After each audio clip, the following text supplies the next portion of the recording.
Hello everyone, a warm welcome to the presentation.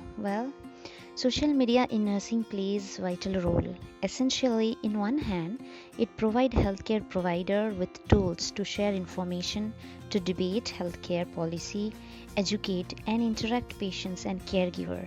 On the other hand, it causes privacy breaches which is a serious offense. The confidentiality of medical information has been at the forefront of legislative changes in Ontario with the introduction of FIFA, and the law of FIFA required that breaches in patient confidentiality are reported. Confidentiality is a virtue which is more often than not taken for granted among the healthcare profession.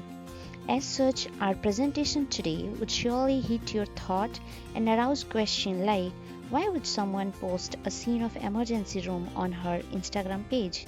Like what nurse Katie Duke of New York Presbyterian Hospital did and pulled the plug on a reality TV nurse and was fired. Hello again, it's Alora here and I'm here to make you think deep on privacy breach.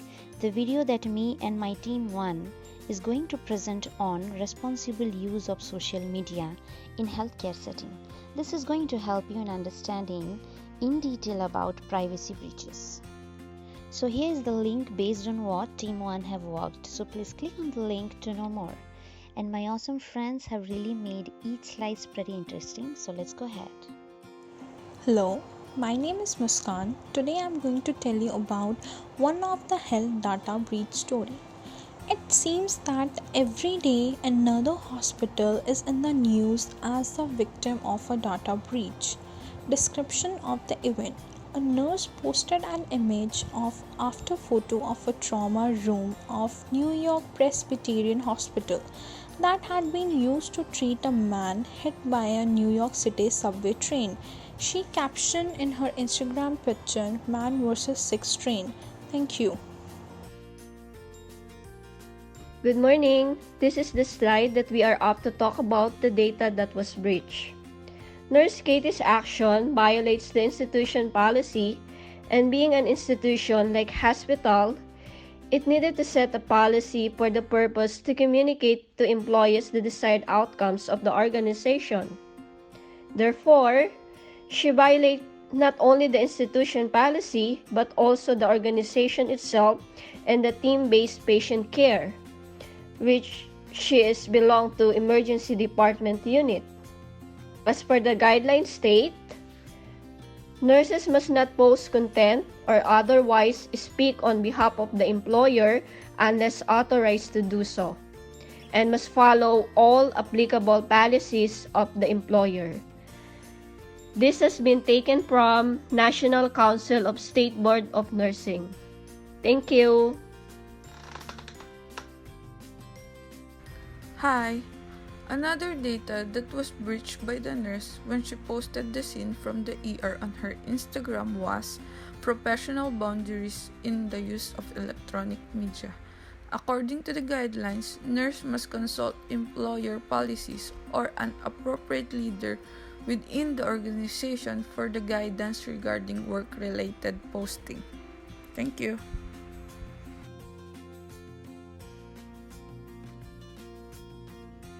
Good morning everyone, I'm Ramandeep Kaur. Here I'm going to discuss about the responsible actions to apply to practice. There are two types of actions. First is the use of the reflective practice and the dialogues. Reflective practice is a core component of the professional development for all healthcare professionals and to identify what was happened and what your role in this experience, including your behavior and thinking and related emotions. As well as reflective practice is a skill which helps to enhance the patient's safety and the care. Second action is the be aware of organization, hospital policy on a responsible use of the social media. Under this, in federal government, various policies and legal requirements apply to official use of the social media. It is a good practice to consult with appropriate departmental representative in following key areas like informative management, legal services, official languages, values, and the ethics. First is the privacy and confidentiality. In general, any disclosure of the clinical information require a written consent from your side. Next is the note for families and friends. Healthcare provider must comply with federal regulations, which means they must obtain formal permission to share information including diagnosis, treatment, and prognosis. Next is the health IT security. Adds the board reminded physicians to be aware that when communicating electronically, it is difficult to verify that the persons on the other end really is the patient. This is all about my topic. Thank you.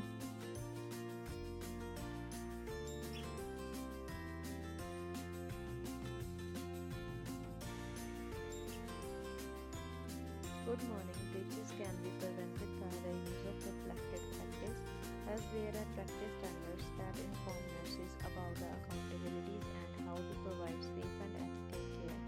Use of practice standards helps to make decisions about relevant use of social media in nursing practice.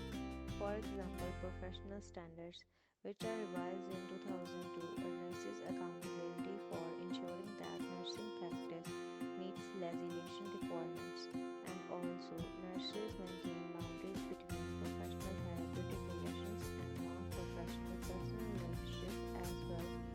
According to ethics in practice standards, nurses have commitment to the nursing profession and to the colleagues and other members of healthcare team.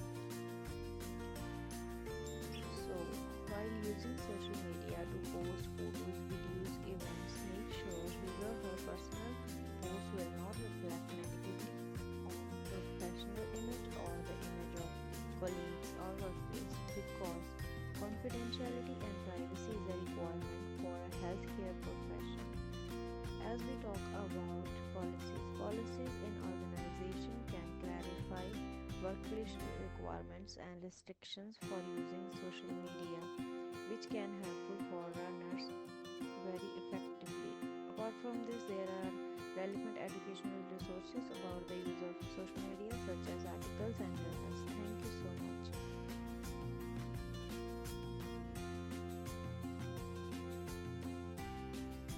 Good morning everyone. I am here to discuss about the education responsible social media user. First one is raise awareness on applicable policies of the employer about the use of social media. We can create awareness among the employer regarding the policies that is required for use of social media by giving a training like in-person training and online training. Second one is posting of a visible guideline, like providing some instruction, choose a quality over the quantity, check a security setting, and keep your personal and professional identities separate, and sanction to the offenses. Third one is use a visible poster as reminder. Thank you.